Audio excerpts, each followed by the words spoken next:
வணக்கம். காலை நேர பிரதான செய்திகள். விரிவான செய்திகளுக்கு செல்ல முன்னர் முதலில் தலைப்புச் செய்திகள். ஹஜ் சென்ற அக்கறை பற்றி யாத்திரிகர் ஒருவர் மரணம். வவுனியாவில் பதிவான நிலநடுக்கம் பாரிய அழிவுகளுக்கான முன்னெச்சரிக்கை. அரசு ஊழியர்களுக்கான சம்பளம் மற்றும் கொடுப்பனவுகளை அதிகரிக்க முடியாது. நிதி அமைச்சு அறிவிப்பு. நீடிக்கப்படும் அதிபரின் பதவிக்காலம் வதந்திகளை நிராகரிக்கும் எம்பி. இலங்கைக்கு அழுத்தம் கொடுக்கும் இணைத்தலைமை நாடுகளின் குழு. கள்ளச்சாராய மருந்திய 18 பேர் பலி, பலர் வைத்தியசாலையில் அனுமதி. யாழ்ப்பாணத்தில் ஊடகவியலாளர் தம்பித்துரை பிரதீபனின் வீட்டில் மீது நடத்தப்பட்ட தாக்குதல் மற்றும் அவருக்கு விடுவிக்கப்பட்ட உயிர் அச்சுறுத்தல் ஆகியவற்றை கண்டித்து யாழ்ப்பாணம் பேருந்து நிலையம் முன்பாக கவனஈர்ப்பு போராட்டம் ஒன்று முன்னெடுக்கப்பட்டுள்ளது. கடந்த 13ஆம் தேதி அதிகாலை வேளை யாழ்ப்பாணம் அச்சுவேலி பத்தை மேனியில் அமைந்துள்ள ஊடகவியலாளரின் வீட்டுக்கு மோட்டார் சைக்கிளில் சென்ற இனம் தெரியாத நபர்கள் வீட்டின் மீது தாக்குதல் நடத்தியதுடன் அங்கிருந்து ஊடகவியலாளரின் மோட்டார் சைக்கிள் மற்றும் அவரது சகோதரின் ஆட்டோ மீதும் தாக்குதல் நடத்தியிருந்தனர்.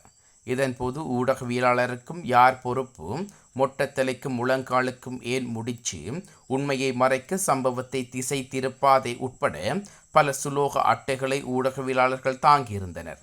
இந்த ஆர்ப்பாட்டத்தில் அரசியல் கட்சிகளின் பிரமுகர்களும் கலந்து கொண்டிருந்தனர். இதேவேளை வீட்டின் மீது தாக்குதல் மேற்கொள்ளப்பட்ட குற்றச்சாட்டில் கைது செய்யப்பட்ட மூவரையும் பிணையில் செல்ல நீதிமன்றம் அனுமதித்துள்ளது. சம்பவம் தொடர்பில் போலீசார் விசாரணைகளை முன்னெடுத்து வந்த நிலையில் நேற்று முன்தினம் மூவர் கைது செய்யப்பட்டுள்ளனர். அச்சுவேலி, மாவட்டபுரம் மற்றும் கிளிநொச்சி ஆகிய பகுதிகளைச் சேர்ந்த 3 இளைஞர்களே இவ்வாறு கைது செய்யப்பட்டுள்ளனர். அச்சுவேலி போலீஸ் நிலையத்தில் தடுத்து வைத்து தீவிர விசாரணைகளை முன்னெடுத்து வந்த பின்னர் நேற்று மல்லாக நீதிவான் நீதிமன்றத்தில் அவர்கள் முற்படுத்தியிருந்ததோடு நீதிமன்றத்தில் முன்னெடுக்கப்பட்ட விசாரணைகள் தொடர்ந்தும் சந்தேக நபர்கள் மூவரையும் பிணையில் செல்ல நீதிமன்றம் அனுமதித்துள்ளது. அதேவேளை ஊடகவியலாளரின் வீட்டில் வைத்து தீ மூட்டப்பட்ட மோட்டார் சைக்கிள் மற்றும் முச்சக்கர வண்டி என்பவற்றையும் போலீசார் மன்றில் பாரப்படுத்தியதை அடுத்து அவற்றினை உரிமையாளர்களிடம் ஒப்படைக்குமாறு மன்று அனுமதித்துள்ளது. ஹஜ் யாத்திரைக்கு சென்று அக்கறை பற்றுவைச் சேர்ந்த 68 வயதான யாத்திரிகர் ஒருவர் மரணமடைந்துள்ளதாக இலங்கையின் முஸ்லிம் சமய கலாச்சார அலுவல்கள் திணைக்களம் அறிவித்துள்ளது. அக்கறை பற்று 6 முஸ்லிம் மத்திய கல்லூரி வீதியைச் சேர்ந்த அல்ஹாஜ் ஆதம் லெப்ரே அப்துல் கபூர் என்பவர் மாரடைப்பால் காலமானதாக அறிவிக்கப்பட்டுள்ளது. அவரது ஜெனசா புனித மக்காவில் உள்ள மன்னர் அப்துல் அசீர் வைத்தியசாலையில் வைக்கப்பட்டதுடன் ஜெனசாவை புனித மக்காவில் அடக்கம் செய்ய நடவடிக்கை எடுக்கப்பட்டுள்ளதாகவும் தெரிவிக்கப்பட்டுள்ளது. வவுனியாவில் பதிவான நிலநடுக்கம் பாரிய நிலநடுக்கத்துக்கான முன்னெச்சரிக்கையாக இருக்கலாம் என யாழ் பல்கலைக்கழக புவியியல் துறை சிரேஷ்ட விரிவுரையாளர் நாகமுத்து பிரதீபராஜா குறிப்பிட்டுள்ளார். வவுனியா மற்றும் அதைச் சூழ உள்ள பல பகுதிகளில் நேற்று முன்தினம் இரவு 11:02 மணியளவில் நிகழ்ந்த புவிநடுக்கத்தில் அளவு 2.3 டிக்டர் என தேசிய புவிச்சரித்தியவியல் மற்றும் கனிமவள பிரிவு அறிவித்துள்ளது. இந்த நிலநடுக்கத்தில் குவி மையம் தாண்டிக்குளத்துக்கும் கூமாங்குளத்துக்கும் இடைப்பட்ட மரிக்காரம் படையாகும். இந்த குவி மையம் புவி மேற்பரப்பிலிருந்து 10 கிலோமீட்டர் ஆழத்தில் நிகழ்ந்துள்ளது. நேற்று காலை நான் இது தொடர்பாக இட்ட பதிவில் கருத்துரைத்த பலர் கல் அகழ்வு செயற்பாடுகள் மற்றும் குழாய் கிணறு தோன்றுதல் செயற்பாடுகள் காரணமாக இந்த நிலநடுக்கம் தோன்றியிருக்கலாம் என தெரிவித்தனர். ஆனால் புவிநடுக்கத்துக்கும் இவைக்கும் எவ்வித தொடர்பும் கிடையாது. வவுனியாவில் நிகழ்ந்த புவிநடுக்கம் 10 கிலோமீட்டர் ஆழத்தில் நிகழ்ந்துள்ளது. எனினும் இந்த கல் அகழ்வு மற்றும் குழாய் கிணறு புவி மேற்பரப்பிலிருந்து வெறுமனவே 100 மீட்டருக்குள்ளேயே நிகழ்கின்றது என்பதுடன் இவை வேறு பல பிரச்சனைகளை தோற்றுவிக்கும். பொதுவாக எதிர்வு கூற முடியாத இயற்கை அனர்த்தங்களில் புவிநடுக்கம் முதன்மையானது. உலகில் பல பிரதேசங்களில் நிகழ்ந்த பாரிய புவிநடுக்க நிகழ்வுகள் இரண்டாவதாகவே நிகழ்ந்துள்ளது. முதலாவது மிகவும் மெதுவானதாகவும் வெறும் நடுக்கத்துடன் கூடியதாகவே அமைந்துள்ளது. இதனை உணர்ந்து கட்டுமானங்களை விட்டு வெளியே வந்து வெளிப்பிரதேசங்களில் நின்றால் மிக மோசமான பாதிப்பை ஏற்படுத்தக்கூடிய இரண்டாவது புவிநடுக்கத்திலிருந்து நம்மை பாதுகாத்து கொள்ளலாம். அண்மை கால பகுதியில் இலங்கையில் கடற்பிராந்தியங்களிலும் நிலப்பகுதிகளிலும் சிறிய அளவில் நிலநடுக்கங்கள் அதிக அளவில் பதிவாகின்ற நிலையில் இவை எதிர்காலத்தில் மிகப்பெரிய அளவிலும் நிலநடுக்கம் இடம்பெறலாம் என்பதற்கான சமிக்ஞையாகவே கருதலாம். அத்துடன் அனர்த்தங்கள் தொடர்பான விழிப்புணர்வு இலங்கையின் சகல பிரஜைகளுக்கும் வழங்கப்பட வேண்டும். குறிப்பாக வெள்ளப்பெருக்கு, வறட்சி, புயல், சூறாவளி, நிலச்சரிவு, புவிநடுக்கம் தொடர்பான இயற்கை அனர்த்தங்கள் பற்றியும் வீதி விபத்துக்கள் மற்றும் தீ விபத்துக்கள் பற்றியும் இலங்கையின் அனைத்து மக்களுக்கும் விழிப்புணர்வை ஏற்படுத்துவதன் மூலம் இவற்றினால் ஏற்படும் உயிர் மற்றும் உடைமை இழப்புகளை தவிர்க்க முடியும் என புவியியல் துறை சிரேஷ்ட விரிவுரையாளர் நாகமுத்து பிரதீபராஜா தெரிவித்துள்ளார். அரசு ஊழியர்களுக்கான சம்பளம் மற்றும் கொடுப்பனவுகளை அதிகரிக்க முடியாது என நிதியமைச்சு அறிவித்துள்ளது. இந்த வருடத்தில் அதிகரிப்பு கொடுப்பனவுகளை வழங்குவதற்கு நிதி கையிருப்பில் இல்லை எனவும் 2025ஆம் ஆண்டில் அரசு வருமானம் அதிகரிக்கும் என எதிர்பார்ப்பதாகவும் அதன் பின்னரே அரசு ஊழியர்களின் சம்பளம் மற்றும் கொடுப்பனவுகளை அதிகரிப்பது தொடர்பில் அவதானம் செலுத்தப்படும் என நிதியமைச்சு அறிவித்துள்ளது. அதிபர் ரணில் விக்ரமசிங்கவின் பதவிக்காலத்தை 5 ஆண்டுகளிலிருந்து 6 ஆண்டுகளாக நீடிப்பதற்கு அரசாங்கம் முயற்சிப்பதாக வெளியாகும் செய்திகளை நீதியமைச்சர் விஜயதாச ராயபக்ச நிராகரித்துள்ளார். இலங்கையில் தற்போது நடைமுறையில் உள்ள அரசியலமைப்புக்கு ஏற்ப அவ்வாறு செய்ய முடியாது என அவர் தெரிவித்துள்ளார். தேர்தலை பிற்போடுவது தொடர்பில் அரசாங்கத்துக்குள் எந்த ஒரு பேச்சு நடத்தப்படவில்லை. தற்போதைய சூழ்நிலையில் அவ்வாறு செய்யவும் முடியாது. உரிய காலப்பகுதிக்குள் தேர்தல் நடத்தப்படும். புதிய அரசியலமைப்பு பற்றி கதைப்பதற்கு தற்போது நேரமில்லை. இலங்கையில் 4 தேர்தல்கள் நடத்தப்பட வேண்டியுள்ளது. இந்நிலையில் அரசியலமைப்பு மாற்றியமைக்க நேரமில்லை. அதற்காக பொதுமக்களின் அனுமதி பெறக்கூடிய சூழ்நிலையும் இல்லை. அச்சம் காரணமாகவே தடை உத்தரவுகள் பெறுகின்றார்கள். எனக்கு எதிராகவே ஸ்ரீலங்கா பொதுஜன பெரமுன ஒழுக்காற்று நடவடிக்கை எடுக்க உள்ளது என்பதை நான் ஊடகங்கள் வாயிலாகவே அறிந்து கொண்டேன் எனவும் அமைச்சர் தெரிவித்துள்ளார். ஜப்பானில் புதிதாக பரவி வரும் அரிய வகை பாக்டீரியா குறித்து அதிகரித்து வரும் கவலைகளுக்கு மத்தியில் இலங்கை சுகாதார அதிகாரிகள் அந்த பாக்டீரியா தொடர்பில் அச்சம் கொள்ள தேவையில்லை என்று பொதுமக்களுக்கு அறிவுறுத்தியுள்ளனர். ஜப்பான் முழுவதும் சதை உண்ணும் பாக்டீரியா எனும் பொதுவாக அழைக்கப்படும் ஒரு வகை பாக்டீரியா பரவி வருவதாக தெரிவிக்கப்பட்டுள்ளது. இந்த ஆண்டு இதுவரையான காலப்பகுதியில் ஜப்பானில் கிட்டத்தட்ட 1000 பேர் பாதிக்கப்பட்டுள்ளதால் சுகாதார அதிகாரிகள் மற்றும் பொதுமக்கள் மத்தியில் எச்சரிக்கை தூண்டியுள்ளது. இந்நிலையில் இலங்கையில் தொற்று நோய் பிரிவு பணியாளர் டாக்டர் சமித கினிக்கே இந்த நோய் கடுமையானதாக இருந்தாலும் இது ஒரு புதிய அல்லது அசாதாரணமான நிலை அல்ல என்று தெரிவித்துள்ளார். SDSS ஒரு சிகிச்சை அளிக்கக்கூடிய பாக்டீரியா தொற்று என்பதை பொதுமக்கள் புரிந்து கொள்வது அவசியம். இந்த நோய் பாக்டீரியா சில விவகாரங்களினால் ஏற்படுகிறது மற்றும் உடனடியாக சிகிச்சை அளிக்கப்படாவிட்டால் உயிருக்கு ஆபத்தான நிலைக்கு விரைவாக முன்னேற்றப்படும். ஆரம்ப அறிகுறிகளாக காய்ச்சல், குளிர், தசை வலி, குமட்டல் மற்றும் வாந்தி ஆகியவை அடங்கும். இது 24 முதல் 48 மணித்தியாலங்களுக்குள் குறைந்த இரத்த அழுத்தம், உறுப்பு செயலிழப்பு மற்றும் விரைவான இரத்த துடிப்பு போன்ற கடுமையான சிக்கல்களுக்கு வழிவகுக்கலாம்.